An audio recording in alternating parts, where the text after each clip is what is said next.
Hello friend, என்னோட பேரு அகிலா. நல்லதுன்னு நினச்சி நான் செஞ்ச ஒரு விஷயம் என்னோட வாழ்க்கையவே நரகமாக்க போகுது அப்படிங்கிறது அப்போ எனக்கு தெரியாது.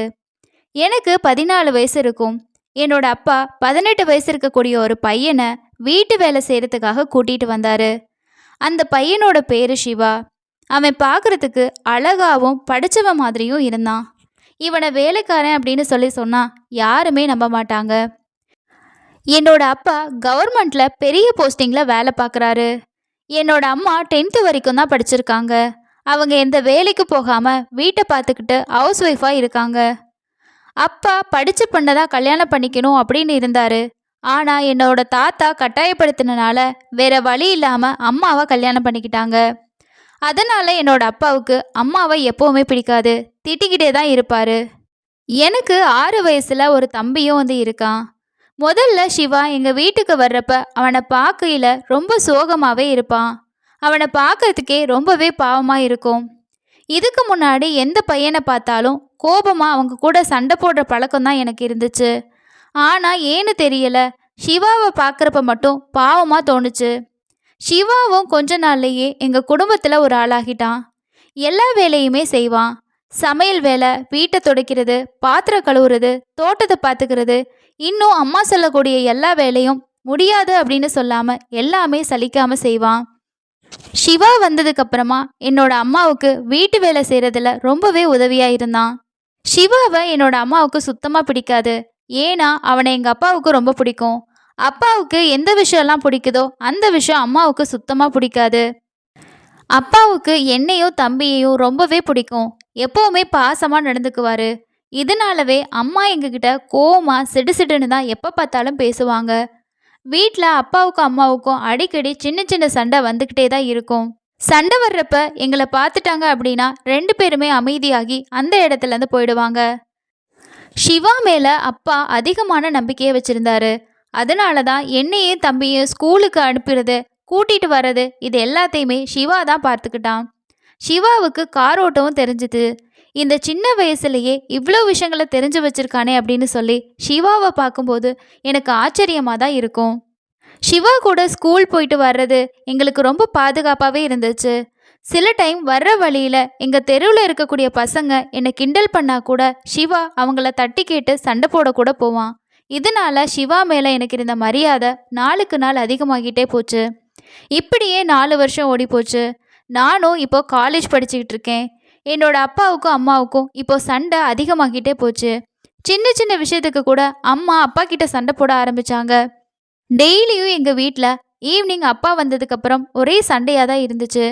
எதனால இந்த சண்டை வருது, நல்லா தானே இருந்தாங்க அப்படின்னு சொல்லி நானும் யோசிக்க ஆரம்பித்தேன். என்னோட தம்பியும் அம்மாவும் அப்பாவும் அடிக்கடி சண்டை போடுறாங்கக்கா, ரொம்ப கஷ்டமாக இருக்குன்னு சொல்லி மனசு உடைஞ்சு பேச ஆரம்பித்தான். எனக்கும் எதனால இவங்க சண்டை போட்டுக்கிறாங்க, இந்த சண்டைக்கு என்ன காரணம் அப்படின்னு சொல்லி தெரிஞ்சுக்க ஆசைப்பட்டேன். அதனால் 2 பேரையும் கவனிக்கவும் ஆரம்பித்தேன். அப்போ தான் எனக்கு ஒரு உண்மையான விஷயம் தெரிய வந்துச்சு. அம்மாவுக்கும் அப்பாவுக்கும் இடையில சண்டை வரத்துக்கு முக்கியமான காரணம் இந்த சிவா தான். என்னோட அப்பாவோட வெளியே போகக்கூடிய சிவா அங்கே என்னென்ன நடக்குது, அவர் யாரோடையெல்லாம் பேசுகிறாரு, எங்கே போகிறாரு, எந்த லேடிஸ் கூட காண்டாக்ட் இருக்குன்ற எல்லா விஷயத்தையுமே தெரிஞ்சுக்கிட்டு என்னோட அம்மா கிட்ட அதை சொல்லி அதுக்காக பணமும் வாங்கிட்டு இருந்தான். இன்னொரு பக்கம் என்னோட அப்பா கிட்ட வீட்டில் அம்மா என்ன பண்ணுறாங்க, யார் யார்கிட்ட பேசுகிறாங்க, அம்மாவோட சொந்தக்காரங்க யார் வீட்டுக்கு வந்துட்டு போகிறாங்க, இந்த மாதிரி வீட்டில் நடக்கிற எல்லா விஷயத்தையும் அப்பா கிட்ட சொல்லி அப்பா கிட்டேயும் சிவா காசு வாங்கிட்டு இருந்தான். இந்த விஷயம் தெரிஞ்சதுமே எனக்கு ரொம்பவே அதிர்ச்சியாக இருந்துச்சு. அவன் இப்படி செய்வான் அப்படின்னு சொல்லி நான் கொஞ்சம் கூட எதிர்பார்க்கவே இல்லை. அப்பாவும் சிவாவை ரொம்பவே நம்பினாரு. அம்மாவுக்கு சிவாவை பிடிக்கலனாலும் அவனை ஒரு டைம் கூட அம்மா குறை சொன்னதே இல்லை. எங்களோட குடும்பத்தில் அவனை ஒரு நபராக தான் நினச்சாங்க. ஆனால் அவனோட குணமும் இப்படி இருக்குது அப்படின்னு சொல்லி நான் நினைக்கவே இல்லை. இப்போ எல்லாம் அவனை பார்க்குறப்பயே எனக்கு வெறுப்பு வர ஆரம்பிச்சிருச்சு. பணத்துக்காக ஒரு குடும்பத்தில் குழப்பத்தை ஏற்படுத்துகிறானே, இவெல்லாம் ஒரு மனுஷனா அப்படின்னு நினைக்க தோணுச்சு. இதை பற்றி நான் அப்பா கிட்ட சொன்னால் கூட அவர் அதை நம்ப மாட்டார். ஏன்னா சிவா மேலே அவர் அவ்வளோ நம்பிக்கை வச்சுருக்காரு. எனக்கும் அப்பாவும் அம்மாவும் அடிக்கடி சண்டை போட்டுக்கிறது பிடிக்கல. இதுக்கு எல்லா காரணம் இந்த சிவா தானே தெரிஞ்சதுக்கப்புறமா அவனை உடனே கண்டிக்கணும் அப்படின்னு தான் தோணுச்சு. ஒரு நாள் கிச்சனில் சிவா சமைச்சிக்கிட்டு இருக்கப்போ நானும் உள்ளே போனேன். அவனோட பக்கத்தில் போய் நிற்கும்போது அகிலா, உங்களுக்கு ஏதாவது வேணுமா அப்படின்னு சொல்லி கேட்டான். எனக்கு கோவம் வந்துருச்சு. நான் உன்னோட முதலாளியோட பொண்ணு. என் பேரை சொல்லி கூப்பிடுறத இதோட நிறுத்திக்கோ. இதுக்கப்புறமா நீ என்ன மேடம்னு தான் கூப்பிடணும்னு சொல்லி சொன்னேன். இதை அவன் கொஞ்சம் கூட எதிர்பார்த்திருக்க மாட்டான். அவனோட முகம் கொஞ்சம் மாறுறத நான் கவனிச்சேன். தலையை கீழே போட்டுக்கிட்டே நான் சொன்ன எல்லா வேலையுமே செஞ்சான். நானும் அவன்கிட்ட, எங்கள் அம்மா அப்பா சண்டைக்கு காரணம் நீதான்னு எனக்கு தெரியும். காசுக்காக ஒரு குடும்பத்தை பிரிக்க நினைக்கிறியா? நீ எல்லாம் ஒரு மனுஷனா? உன்னை போய் நல்லவன்னு நினச்சனே அப்படின்னு கோவமா சொல்லிட்டு அங்கேருந்து வந்துட்டேன். இனிமே அவன் இது மாதிரி செய்ய மாட்டான் அப்படின்னு தான் நான் நினச்சேன். ஆனால் நான் நினச்சது தான் தப்பு. அது நடந்து கொஞ்ச நாள்லையே அப்பாவுக்கும் அம்மாவுக்கும் பெரிய சண்டையே வந்துருச்சு. அந்த சண்டையில் இது வரைக்கும் அப்பா அம்மாவை அடித்ததே இல்லை. ஆனால் அன்னைக்கு ரொம்பவே மோசமாக அடிச்சிட்டாரு. அப்பா அம்மாவை விவாகரத்து பண்ணிடுவேன். நீ இனிமே இந்த வீட்டில் இருக்கவே கூடாது. உடனே என்னோட வீட்டை விட்டு வெளியே போ அப்படின்னு சொல்லி சொன்னார். நானும் தம்பியும் அப்பா கிட்ட அழுது அவரை சமாதானப்படுத்தினோம். எங்களோட முகத்தை பார்த்ததுக்கப்புறமா அவரும் அமைதியாகிட்டாரு. அம்மா கிட்ட என்ன நடந்துச்சு அப்படின்னு விசாரிக்கிறப்ப தான் அப்பா வேறொரு கல்யாணம் செஞ்சுக்க போகிறதா சொன்னாங்க. இது எனக்கு இன்னுமுமே அதிர்ச்சியாக இருந்துச்சு. இந்த விஷயத்த உங்ககிட்ட யார் சொன்னா அப்படின்னு கேட்டேன். அதுக்கு அம்மா சிவா தான் சொன்னான்னு சொல்லி சொன்னாங்க. எனக்கு சிவா மேலே கோவம் இன்னுமே அதிகமாச்சு.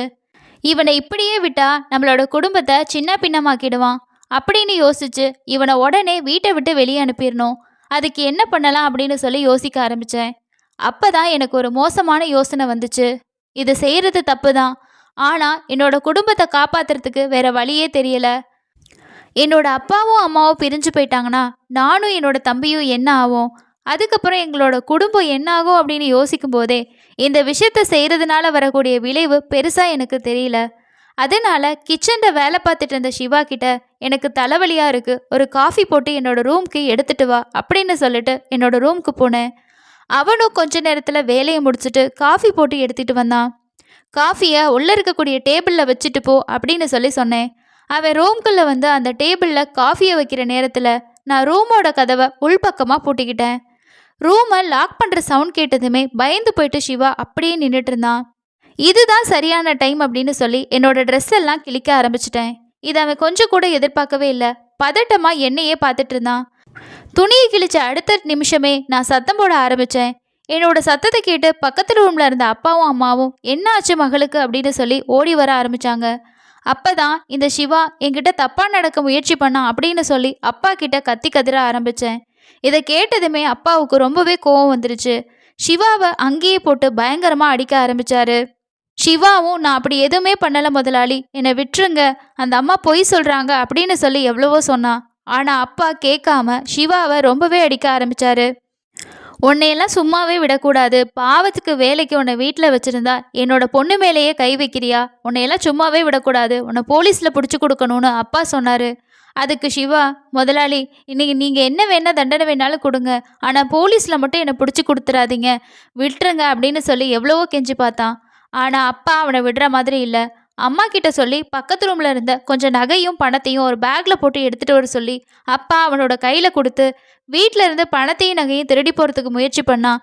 நாங்கள் கையும் களவுமா அவனை பிடிச்சிட்டோம் அப்படின்னு சொல்லி போலீஸ்கிட்ட அவனை